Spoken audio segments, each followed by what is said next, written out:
Hi, everyone. A very, very good morning, ladies and gentlemen, boys and girls. Now, on this talk show, we are going to be helping you, parents, to stay up to date with the latest trends, the latest developments in the STEM industries. What are STEM industries? Science, technology, engineering, mathematics. And we are going to help you navigate this ever changing landscape. And more importantly, help your children navigate this very, very fast paced environment. First of all, that handsome man on the left side of the screen, we have the founder of Keto Code, Uncle Code himself. Let's all give him a virtual round of applause, ladies and gentlemen. All right. Hello, everybody. Uncle Code, how are you feeling today? I'm very good. I'm very good that we're hosting again another episode of the Uncle Talk. And I'm happy to have you here as our host. And that's a really great day. And let's go. Good to go and start and all the conversations and discussions that we're going to have today. And also Rohan. Hello, Rohan. How are you? Yes. Hello. Hi, guys. I'm good. We have Rohan here, head of design from Keto Code. Rohan, you excited? You ready for today? Excited to talk about the future of work and education, and it's going to be a great time. Pleased to be. Awesome. All right, so let's start our episode for today. Ladies and gentlemen, we are going to be talking about the future of jobs. Now, there's one video, whenever we talk about the future of jobs, right? There's this one video from 2019 that immediately pops up to my mind. Now, this video was a conversation between Jack Ma and Elon Musk at the WAIC, the World Artificial Intelligence Conference. Now, they had a very, very heated debate about the future of jobs, about how automation and robots might even take over our industry. And wow, that was such an amazing, amazing conversation. So let's jump right into our episode for today. Both Rohan and Uncle Code, my first question for the two of y'all. In the next 10 to 15 years, how do you envision the future of jobs to be? So, you know what, you mentioned the conversation between Elon Musk and Jack Ma, and I think that why such a kind of conversation makes sense. We're living in a time that such a conversation makes sense. That means two business leaders talk about machines and replacement and this kind of stuff. We never had any form of conversation like that maybe 50 years ago. What is the reason? What's happened actually in the last 20, 30 years that it makes sense? I talk about what's going to happen if your job, the Raj, as a host, be replaced by a kind of artificial intelligence synthesized version of the Raj, and also with exactly a lot of abilities to do using that. If we know what's changed, what caused such a kind of debate, and then we can talk a little bit about the rest of the year. I mean, the projection of us from the future, but. In general, there's no any doubt that automation, not only in the form of the robotics, I think more in form of softwares and artificial intelligence, is going to be everywhere around. And the better question is, what kind of job can be automated? And if we can list them all, and if you guys have any job on that list, so you have to be a little bit worried about that. So, and what kind of job can't be automated? Or what kind of a skill machine can really work on that? So that is exactly the thing that we have to focus on that. If, for example, if I'm 19 years old, 10 years old, if I'm a parent and I have a kid and I want to invest in something for his or her future, so I have to be smart enough to pick up a skill that is in the list that is not going to be automated. So this is how I like to first approach it, but we're going to talk more about it, more about it. Right, definitely. That's a very, very great perspective, Uncle Code. Rohan, how about you? How do you think the future of jobs, the landscape, is going to change in the next 10 to 15 years? Got like a really simple one-word answer, and I think that is creativity. Full stop. I think that is the name of the game when it comes to the future of jobs. Obviously, as a person in design, I myself value creativity a lot, and I think all jobs are eventually going to value creativity a lot because it's the only thing that I think really makes us uniquely human. Something that computers can't really yet organically produce, right? I mean, there have been good attempts, right? I've got some really good examples that I like to share of like how like AI is just going crazy and even entering like the area of creativity as well. But I guess there is a fundamental human desire for sort of natively organic things that human beings make, like with our hands or with our minds and stuff like that.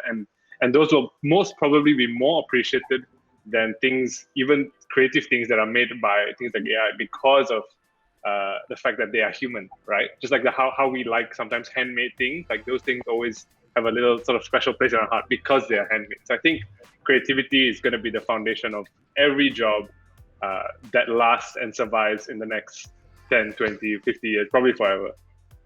Interesting. So, Uncle Code, you talked about identifying the jobs which can be automated and preparing in advance. That's one of the points that you talked about. Rohan, you talked about creativity.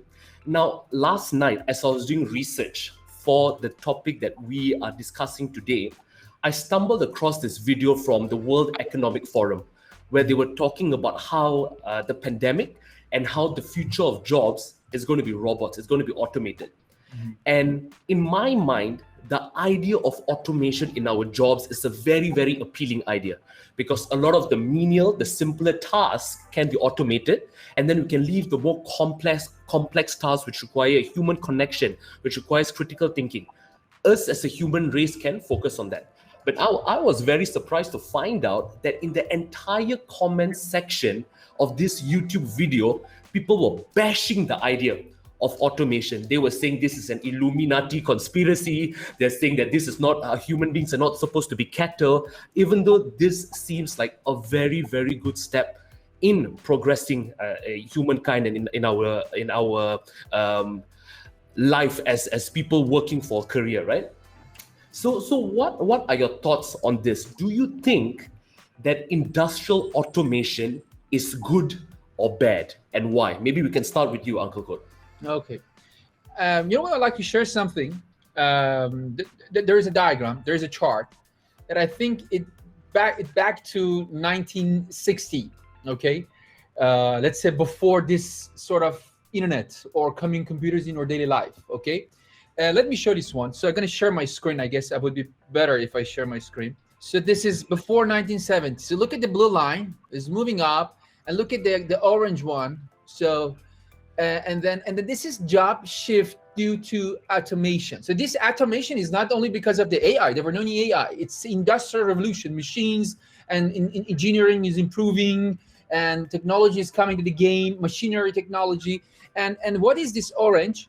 And let me not show it first. So look at here. It's moving down, moving down, moving down, and then here you can see that job shift due to the digital transformation that make more sense after 1990. So these two lines are crossing over around 2000. And then the blue line is moving up and the orange line is going down. So percent of job in the United States in 1960, something which was high now is very low. And something which was low is now very important. Okay, so now let's guess a little bit. Okay, what do you think, Raj? What do you think is the blue? What do you think is the orange? So, that's a great question. Oh, you have orange t-shirt. So you already know which side I'm on. I want to be a bit more controversial and say maybe that the blue line is actually digital transformation and the orange line is automation. Automation. Okay. So anyway, how about you, Rohan? I think that it looks to me that the nature of jobs has changed fundamentally more so than like automation. So I agree with Raj. I agree with So we can see that there is a trend of jobs that are moving down. It's a downward trend, okay? And there is a kind of jobs that they are coming to the game that we never had that before. So let me go a little bit, especially look at the Great Recession in 2008. So now let's read it. Blue is non-repetitive tasks that required high cognitive skills. It's really interesting. And orange are those repetitive tasks with low cognitive skills. So if you have a job which is repetitive, why are you angry with the AI and automation? You want the whole humanity wait for you, and then because you want to stay as a cashier in a shop, no, not gonna work at all. We have a tendency to turn every repetitive task to something else, not the human, and then I focus on cognitive task. So this is very important, and it's really nice, really interesting. We can talk about what are tasks or jobs that need high cognitive skills, but we can think a little bit about it. Maybe back to the creativity that Rohan mentioned. But this is very interesting, and this started. Look at when the trend started to move around 1960. So some people, they feel AI does this, but look at this diagram. Trend started here, and then this bring me to this. I like to talk more about this, and then this is very important. That means if we're building a kind of education system, or if we are trying to give some advices to people, if you are a parent, you want to think about the future of the career and the job recruitment, you can see obviously there is something literally different happening. And now the question is if I'm learning or gaining skills toward that trend or something different. This is what I wanted to show you, Raj. Right. So speaking about that point, Uncle Code, high cognitive skills. And I would like to ask you this before we jump back to Rohan, right?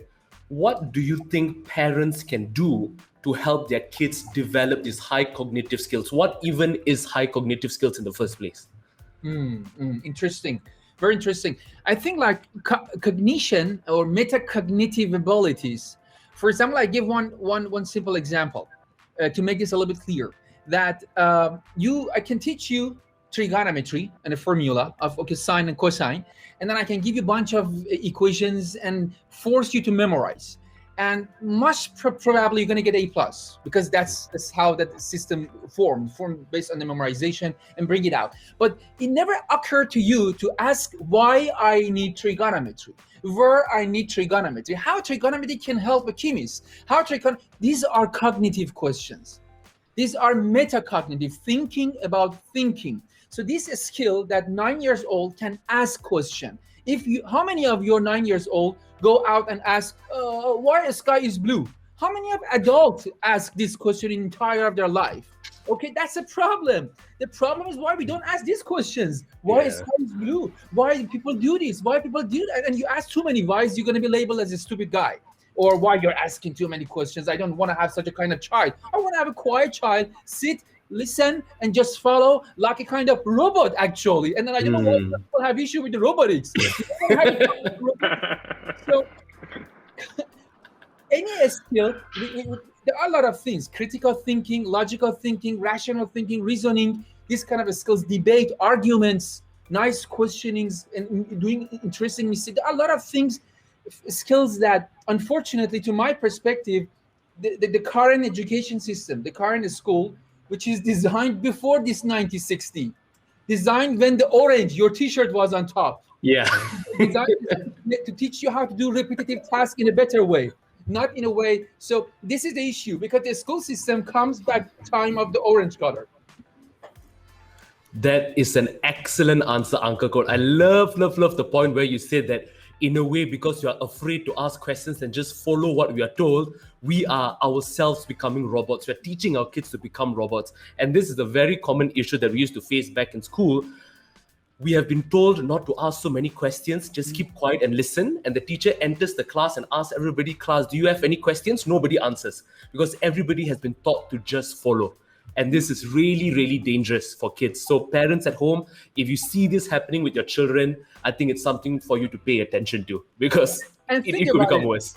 How much authority like this? Think a little bit about this. How much authority like this? Parent like it, grandparent like it, school principals like it, managers like it, even maybe higher level like it, and even marketer like it, because make people very predictable. If I do that, everybody responds to the same things. Sellers, they like it. We afraid of diversity. We afraid that I have 2 children, all of them different. I have 2 kittens, totally 2 different personalities. So how come this shouldn't be applied to human being? That's a very interesting question to think about. All right, let's jump to the following part. Now we have talked about automation, and I think we can all agree that automating a lot of parts, especially the more menial tasks, will allow us to run our businesses more efficiently, and it will give time for us as human beings to have more work-life balance, perhaps, right? And also focus on things that actually matter and will push whatever work we are doing forward. Now, currently in your personal lives and in your personal work, maybe we can start with Rohan. Yes. How do you guys use automation in your business, in your work, in your personal lives? Yeah, I think there's a lot to be said for this idea of, creativity coming out and basically driving out, or what is creativity even, right? And it's basically pushing away this mechanistic element in human beings, right? What we just talked about. And so in our daily life, in our daily work, I think the most fundamental thing is like when you do any task, like are you doing something that is fun, that is new, that is interesting, that is something that you haven't done before, right? If you're doing the same thing again and again and again, then that's obviously one very big red flag that you're doing something that could probably be automated. And so for us in our daily life, I mean, this comes with simple things, right? For example, when you design something, right? Maybe you design a template so that the template can be reused again and again and again. You don't have to keep designing different things in some situations. But then there are other situations where you want to be the person who keeps creating and doing new different things, right? So it's things like that. I mean, there's so many different other examples, but in general, I feel like we spend the most amount of time, or the creative people at least, spend the most amount of time trying to do the initial bit of creative work, and then allowing perhaps a computer or software or other things to take over and repeat for tasks that need to be repeated, right? So that's, I think, how we manage it in most creative industries, actually. Right. There's actually this one app that I've been using recently for work and for my personal life. I don't know if you guys have heard about this app before, but for everyone tuning in now, you guys can check this out. This app is called IFTTT. If this, then that. Now, this app has automated a lot of my note-taking, my social media postings, and we're not sponsored, by the way, just putting this out there, all right? But this app has really helped me automate a lot of my work. In fact, I have this little applet. So an applet is this thing which connects different apps and services, right? I have an applet that actually notifies me when the International Space Station passes over my house. Mm-hmm. So there is a lot of cool, interesting things that you guys can do with this app IFTTT to automate many parts of your life. If you're in the social media industry like I am, I can create an applet which allows me to post to all my social media platforms the moment I post something on Facebook, right? Where whenever I get a message from my mom, for example, I can auto reply her with a message saying, okay, I'll come down in 10 minutes, for example. So many cool things that you can do to automate and make your life simpler. Remind your girlfriend birthday. Yes. Oh, that's a very, very important applet. Or reply, better, reply you behalf of you. Now that is definitely automating a whole lot of headache away if you can actually do that. That's great. Uncle Code, as someone who is the founder of a business like Keto Code, right? How have you used automation in running a business? Okay. I like to address a few things here, and also I share some of the automations that we're using. You know what? I'm a computer scientist before becoming a business owner. So computer scientists, software engineers, lecturing these topics in university and working with software companies.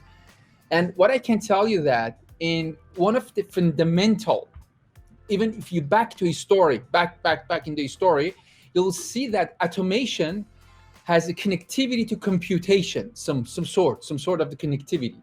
Computer has this tendency to pick up repetitive tasks, come up with an algorithm for them, a procedure, a task, and repeat them in a faster way and a better way than the human. For example, let's say if I was an accountant 50 years ago and I had a list of all the expenses of a company, so I have to manually add them all.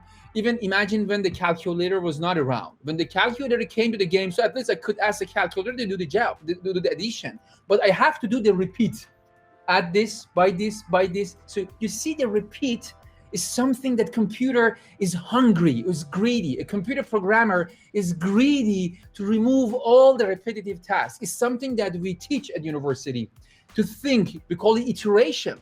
Iteration is very important. So it's a kind of computational thinking. That's what I love to see. Every single person in this universe, from the early age, they get training about the computational thinking. If I'm a lawyer and I do have this CT, computational thinking ability, I look at my daily job, I can find a lot of repetitive tasks and use online tools like the one that you mentioned to just get rid out of the repetition. But why should I repeat those things by myself? Everybody use these tools. Even when you go to your WhatsApp or your email in your iPhone or your Android, you select all the messages, you tap on read.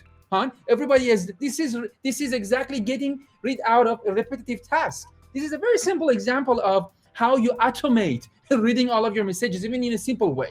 So we are thriving. We are really looking for in the way to make things faster. We buy robotic vacuum cleaners, huh? Why? Because it's a repetitive task. We just want to get or you have a kind of, you want to make a kind of juice in the juicer machines you got put in. That's a repetitive task.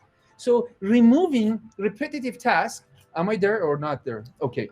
Repetitive task is something that far before computer science and internet has been with us to get rid out of them. But just the way of it is changing. For example, when engineering electricity by Michael Faraday came to the game, what Michael Faraday did, he figured out how to change motion to electricity, and electricity to motion. So I mean, for example, create the kind of electrical engine, and then all the things, fan.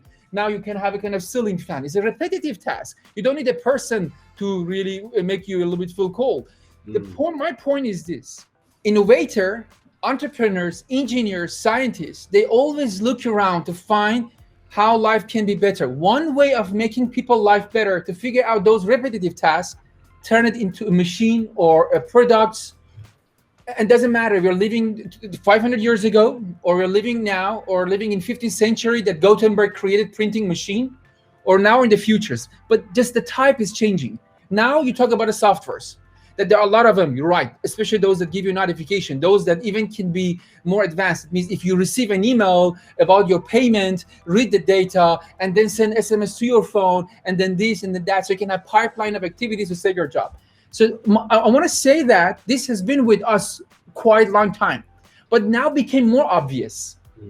And now is a threat for people that their job, again, is in that repetitive task. In KiddoCode, in our applications, we use them a lot, almost for example, our platform, it's our educational platform, producing questions dynamically, sending report and notifications to parents, to students, to trainers, and also checking all the tasks that before that manually should be checked by trainers. So it led trainers to have more time to focus on kids, actually their cognitive abilities, by rather than doing repetitive tasks. For example, I remember when I was imagine if you are a lecturer and people give you a paper exam, you have to check all the answers one by one, and that's a repetitive task. But there are a lot of multi-choice question system that you can create. A student give the answers, you get the result, and then immediately act and do something. So we have tons of these tools in our education system.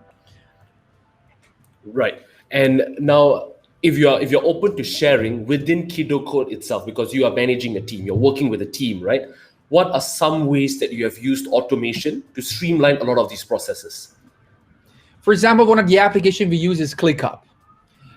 It's a really successful application to let team to manage their tasks and share the tasks. And a lot of things became automated. Even there is something they call it action. That means if I'm a manager, I can define some rules. If one of my team members has delay to finish a job, then send him or her a reminder that 2 days passed from the due date. So I don't need to do it myself. So I can sleep, and my digital assistant can send warning or warning or more angry warning to people. And I don't need to engage myself. So this is just an example, okay? This ClickUp is a really interesting tool that we use. Right.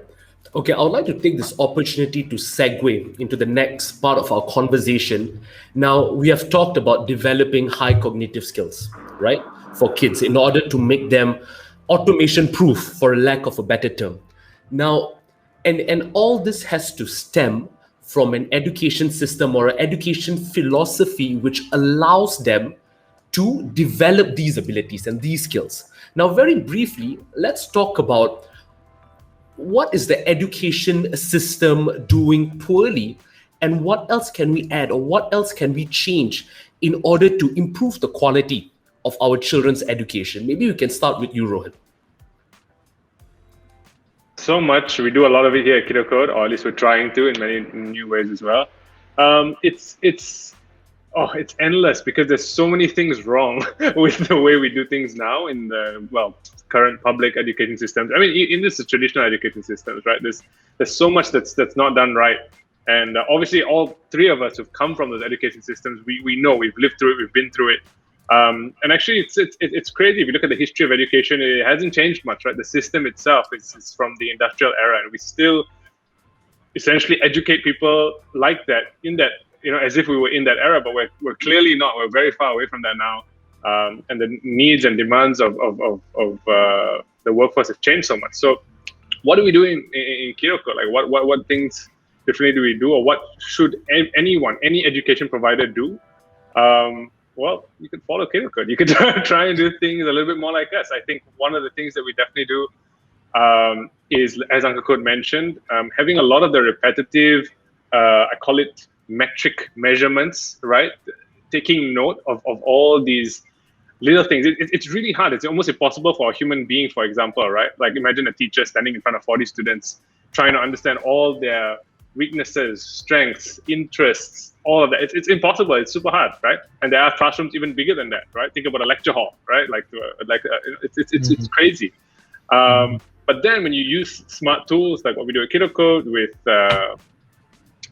smart computational techniques and AI, you can basically measure all these different things, right? Measure strengths, relative strengths, weaknesses, different abilities, interests, engagement, so many different metrics, which are done by the computer, and then a human being just has to refer to that and then can apply the human touch necessary to guide or motivate, because that's something for now still, I mean, computers are getting good at it, but it's still not as good as a human, right? Like, we love that social connection. I think human beings, fundamentally, it's about the network. It's about the socialization and love, actually, that we share, and how we connect with each other. And so, like, this is just a simple example, right? Try and find ways of automating the simple, or I shouldn't say simple, the more boring, repetitive things, right? Like what we do at Kiroko. And then you can spend more time solving actual problems, right? Solving the things that only a human being could solve. So that could be looking after someone's interest in something, motivating them, right? Our trainers spend time talking to the students and actually asking them if they're okay, if they're happy, right? Diving deep into specific areas that maybe the syllabus didn't, make click for them, right? And helping them understand, right? Those are the things that kids actually need help with more of than just being sort of, checked and marked and told like right or wrong, A, B, C, D, like all that's like, it's not like that doesn't really help them. That doesn't help them learn, right? That just grades them and gives them some kind of evaluation, but that's not learning. So I think what human beings need to do more and more is to help each other learn better. And I think that's kind of what we're doing here, right? We're literally just talking to each other in order to help more people learn. And that's, I think, one of the most important things we can do in education, is to have a bit of a better conversation around it, to engage, to make it both ways rather than just one way, which it is a lot now in the current school system. So yeah, that's what I think. I think that would be a good start. That's excellent. Your sharing reminded me of a story that it's an experience that I actually went through. When I was in college, I very clearly said that I will never work for anyone for the rest of my life. And I'll tell you why I made that very bold statement. It is because I've had a lot of experience working in different startups and in different companies. And the mindset there was always, I don't care what it is that you have on your mind. I don't really care what questions you have. Just do whatever I ask you to do. And this was something that has been so ingrained even from kindergarten and in primary school. Whenever, like we talked about this just now also, Uncle Code, right? Whenever we ask questions, we get shot down, right? Because it's not a good thing to ask questions. It seems like you don't know anything. There's not enough time. Exactly, right? And what I discovered, and I was really blessed to discover this along the way, was that information, any kind of knowledge, anything that you want to learn is now so easily accessible, right? I learned how to make YouTube videos from watching YouTube. I learned how to edit videos from watching YouTube. I learned how to do Bollywood dance from watching YouTube. You can learn anything you want to learn, and this information is so easily accessible. And because I had that experience, right? It really motivated and it really spurred me to say that, hey, there is actually an additional career option instead of going through college, going through university, and then going through the traditional career path that our Asian culture has gotten so deeply ingrained within us, right? When I told my parents, mom and dad, I'm not going to find a job, after I graduate from university. I want to go and explore this world of entrepreneurship and, trying a few different projects. Wow, the way they looked at me, it was, What I raised. What I raised. what have I done? I ban you from my bill. Yeah, I have failed. A dramatic Bollywood scene will just start in the house, right? You were dancing at the same time when telling them this, huh? But that is the thing, right? And now looking back at my journey so far, I know that because this information is accessible, the knowledge is there. What I wished I had at that point of time was a community, a group of people that understood what I was going through and that will help me accelerate through the process and through the journey, which is something like a platform that KiddoCode has, right? People that understand and people that accelerate this journey for you, which is really interesting. And now, UncleCode, back to you. So Rohan talked about a community like KiddoCode, right? What do you think the tweaks are that can be done in order to improve the quality of education for our kids? That's a really long conversation. We record a lot of talk. Yeah, let's try to keep it to. In general, I just want to say that school system should be student-centric rather than teacher-centric. It should be decentralized rather than centralized. And I like to I think we're going to talk more about the school. I'm pretty sure that it's a very important topic and it should be considered through different angles and perspectives. But what I wanted to say is, when we were talking about these cognitive abilities, I mean, I think if we want to really fundamentally talk about those tweaks that must be done in the education system, I think those that they increase the ability of the cognitive skills in children or in future generation. And I want to back to this concept and fact that we know now that many giant companies, they're not asking anymore for degree to hire you. Like Microsoft, 62% of staffs in Microsoft, they don't have degree. That's a really interesting fact. Microsoft, maybe my child should be PhD in mathematics, or should be smart in this to go to the Google. No, it's not like that. And global workforce, more than 60%, they have a degree, but their job is not about their degree. I think one of them is Rohan. Right? Tell me, Rohan, what was your degree first from university? Yeah, so for everyone watching, like I started off really into science and technology, and so I did material science and engineering. That's my degree. Material science. All training, yeah. But I just flipped I went down a big path of just trying to figure out what is it that I love. Because I realized that although I love this, right, like the job itself, although I love the understanding of materials and atoms, molecules, and all that stuff, like it from a career standpoint, it didn't fulfill me. It didn't give me this sense of I'm doing something that actually matters or changes the world. So digging and eventually through business, sales, marketing, and then finally and boom, design. My point here is this. It's really interesting, Rohan. And look at this, Raj. In classical way, your life from age 9, 10 to 18 is very sealed life. You don't have that much opportunity. It's happening one time, unfortunately. And you're gonna many people go and get a degree, and then they will find out, oh, this is not what I wanted. And it's so difficult to just deny it and start over again. And a really good job, Rohan. It's very important, and it's really myself. I'm lucky that my degree became what I wanted. I'm not sure if I was in a Rohan case, if I was brave enough like Rohan, and I never know. I never be able to know this because it's a challenge I never faced with it. But I don't want you faced with this challenge. Why not from the age 10, you be in the position, that's to answer to you, Raj. A school should be incubator, not the place teaching me facts that are available over the internet now. And then I'm not going to pay. This is something we should talk about it, why I think schools are outdated. Maybe another talk about it. But for stay on that degree and recruitment and this kind of stuff, unfortunately, people reach to age 25 or even 30, 35, and 40, then they know what they want. That's too late when there are a lot of opportunities. And when big giant companies, tech companies, and there is an article, Glassdoor. You guys, I guess if people, they don't know, Glassdoor is one of the biggest network for people finding job and recruitment and talking about their companies. It's a social network, sort of better than LinkedIn somehow, in some degree. And they have nice articles. They list down like 15 giant companies that they're not asking for degree anymore. Google, IBM, Apple, Starbucks, Walmart or Hilton Hotels. So there are many of them. There is no any kind of doubt, I guess. If parent is still they think degree, this means their knowledge is outdated.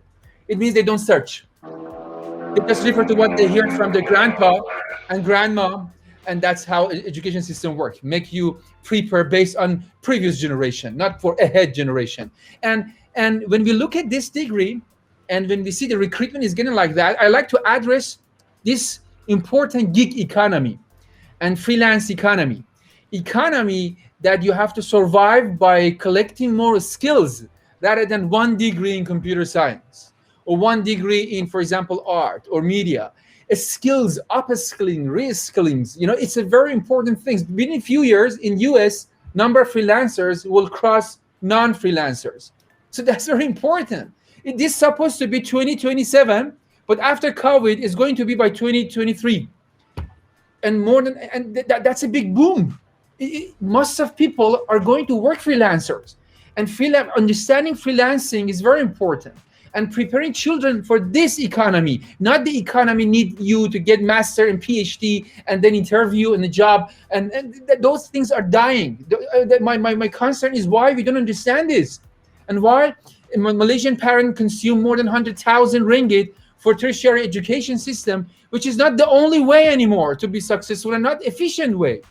So I think facts is there. It's your choice.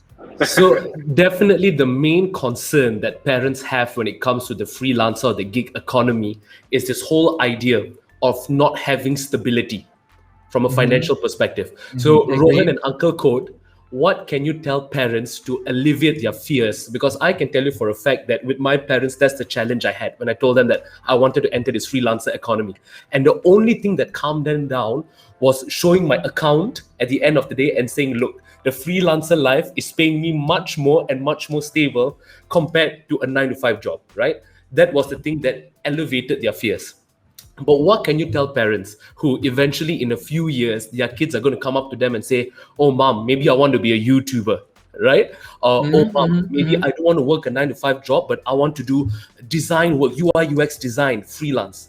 So what can you tell parents to alleviate their fears and help them understand that this is a very viable job progression? Rohan, what I did. And I'd like to say one thing. Remember, being freelancer doesn't mean that. I mean, you can work with multiple companies with them. I mean, it's very important to understand this one. Not like a kind of waiting a project come and do it. You can work remotely and with multiple companies. Rohan, go ahead. Like, I think for me, the biggest thing that kind of clicked, right, was this understanding that, wow, the job market, the opportunities during my parents' time and now, it's just totally different. It's orders of magnitude increase in opportunities, in diversity, in options available, right? And that's the thing. They don't understand that, right? A lot of our parents, they come from a generation which, you had, I always tell the joke of the, the Indian parent, success of, how did he find the kid success or failure? You had 4 career options, right? Doctor, lawyer, engineer, or failure. So those are the 4 options if you're an Indian kid growing up, right? Okay. Is it common between you two? Very, absolutely. Right. And the thing is, in their time, that's what it was. It really was like that for them, right? If you didn't have, those few career options, if you want one of those, you worked a very maybe difficult job or more laborious job or something like that. So for them, that's their understanding. And the thing is, for them to understand that, wow, look, there's this whole new economy. That whole new economy is just being created every single day under our noses. Like some of them, even we don't know about. Even the 3 of us don't know about, right? Opportunities and ways of making money that are just beyond understanding. So if you can show them that, or if you can show them that there's just so much opportunity, I think that's the first step. And the second step is to just make them see that, hey, the job has changed, right? Talk to an engineer like back in your day and talk to an engineer now, and even the work that between an engineer and an engineer, what they used to do, it's changed. Like, it's not the same, right? The tools and automation that has come into play has changed their job as well. So when you can understand those things as a parent, when you can understand that the job market has changed, the opportunities have changed. They are much wider and more diversified than they were before. Then you can start to see that, oh, okay, yeah, maybe it's fine that my kid wants to be a YouTuber, or maybe the next week he wants to be a social media marketer, and the next week he wants to be something else. Like, it doesn't matter, right? Because the truth is, exactly. you can keep changing and switching jobs and finding new things, learning new skills. That's actually what you need now in this new age, because technology is just accelerating everything and changing everything so fast. You just got to keep up. That's actually what it is. The main skill that parents need to understand that will make your kids survive is the ability to keep up, to self-learn. We talk about self-learning a lot at Kiddo Code, as fast as possible. Right? The more and the more quickly you can do that, the more successful you'll be. And that's the simplest way to understand it, I think. You know, I like to give just I was thinking when Rohan was saying this, look at this, guys. We use Netflix to watch the videos and movies. We're not going anymore to the cinema. Cinema is not the only place giving you the movies, right? You go to Amazon, to eBay to purchase things. You're not only going to the shopping mall. So you can just sit down and do the self-learning in Udemy, Coursera, edX rather than going to the school. This is exactly the same thing happening. This is a common thing, came after the internet. It's so simple. I create an account in the YouTube and broadcast myself. It's so simple. I go to YouTube when I'm even laying down in my bed, don't move my body, and learn about Einstein theory, black holes, whatever is your interest and skills. And there are many good chemistry teachers with 1 million subscribers. And he is teaching chemistry much better than any teacher that you can imagine, with animations, with tools, with passion and people and collaboration. As Rohan mentioned, we have to learn together. That's a very important thing. Very important things. And no matter you're introvert or extrovert, actually internet solved that issue. If I'm introvert, I can do the chat and it's so fun. It's not like a kind of classroom. Oh, if I'm introvert, I don't want to raise my hand and I have a lot of questions and back to the home. My point is this: do you understand how economy is changing? Entertainment economy, e-commerce economy. Why not education? Education is the next. Let's not talk about the parent let's talk a little bit more abstract. There is a big shifting in the economy that service provider, supplier is coming to you, not you go to the supplier. That's a very important thing about the internet. I sit down at my home, I order, I get the food from the food panda, I just go and then do that, or grab, or this and that, or all of them. So school is the last element. Somehow this excelled a lot after COVID, that I can sit down, I can get training, come to my place. And then when you are doing this, you like diversity, because online environment, then more people come to the game. And one of the principles in the competitive environment is you come up with more options, more diversity. So end user has this. My concern is today parent and their children, they are not learning self-learning. You got what I mean? They are not learning to think, okay, I want to be an artist. What kind of course do I need? This is cognitive ability. That means I can think of courses and skills that I need, and I go to the internet and I find them and then mix and match with my family, with my mother and father health. But future generation, they're going to do that, especially kids, that they learn all the gaming skills by themselves and no grandpa, grandma, mommy, daddy teach them anything about the gaming. But they're so good in gaming. They know Mobile Legends, fantastic way. Many more games. They share it together as just Minecraft and Roblox. That means they understand how to do the self-learning and get self-regulated. I think schools, rather than teaching them a skill, teach them how to be a self-learner and learn the skill by yourself. If they spend 1, 2, 3 years on this, or new generation at age 13, 14, they can apply for edX and Coursera and all the degree and get graduated before age 18 and then start their business by 17, 18. I love that. The ability to self-learn. Parents, if you're watching this, the self-learning ability is very, very important. It reminds me of this book that I read called The 7 Habits of Highly Effective People. Yes, very interesting book. Excellent book. And one of the things that he talked about was, starting from the end. You have to know where your end goal is and deconstruct it backwards and then follow that progression. So self-learning allows you to do that. Exactly. Right? Cool. So let's wrap up our episode for today. I think we're hitting about 45 minutes right now. So both Rohan and Uncle Code in one sentence, all right? in one sentence, what That's difficult. advice? That's We'll try our best. difficult. We'll try our best to be as concise as possible. In a Another short 45 minutes. in one, and if parents, if you guys want to hear more about this topic, we can maybe even have a part 2. Just let us know in the comment section, all right? But in one sentence, what advice would you give to parents to prepare their children for the future of jobs? What is the one thing they need to know or they need to practice? Rohan, maybe you can start with you. I'll go first. As a parent myself, advice to other parents: get woke. Wake up. It's get out of dinosaur land. Your time is over. Your kids' time is here. You yourself, as a parent, don't approach learning or the idea of giving your kids an education the same way your parents approached you, right? Things have changed. Things change. That's evolution. That's the nature of human beings, actually, and life. So get over yourself, let go of your ego and what you think is right, and that you know best for your kid. Everything you don't know best for your kid, but you can most definitely help them find out what is best for themselves, right? So that's the best bit of advice I can give. Check your ego at the door. Learn with your kids and allow them to figure out what it is that they're going to do that's hopefully going to be cool for the world. Awesome. This was amazing advice. I'll give you a free pass card, even though it's more than one sentence. But that was great advice. Uncle Code, how about you? I was counting. Became 17. Uncle Code, how about yourself? What advice would you give to parents? 17. I have 17 to go. That's great. Okay, very simple. Please do not copy paste. Don't raise your children in the way who you are. Okay, make something new. Make someone new, and that's I think that's the most important thing. Do not raise someone like yourself. Otherwise, we're going to be extincted. We know that mutation has been in evolution, and those species could survive, or those species could change and adapt. Okay, dinosaurs died. If you raise a child like yourself, you definitely will die.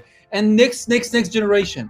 And there is one meme, I don't know meme or not. Let me share it here. Maybe that's good. Okay, I think that's a good thing to say. A lot of parents will do anything for their kids except let them be themselves. Themselves means I don't know. You do whatever you want. Don't worry too much. This child should be different than you.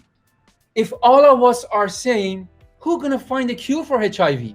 The person find the cure for HIV is the person think in totally different than way of all scientists before. And that person doesn't come from this education system that everybody reads same book, does same things, same dress, same haircut, same standard, same exam. That means we just maintain what we have, but we don't do drastic changes. I love that. That's amazing sharing, Uncle Code. So with that being said, ladies and gentlemen, we have come to the end of our episode of Uncle Talk. Today we talked about the future of jobs. If you guys have any questions about what we discussed about today, please ask us in the comment section below. And please follow us on social media. We are active there as well. All the links will be in the description below. We are looking forward to have a conversation with all of you. And that's right, Uncle Code is going to be coming back with more content, more podcasts. So please follow us on our social media platforms. Rohan, Uncle Code, thank you so much for being on the show today. We will catch you guys soon on the next episode. Thank you for moderating us.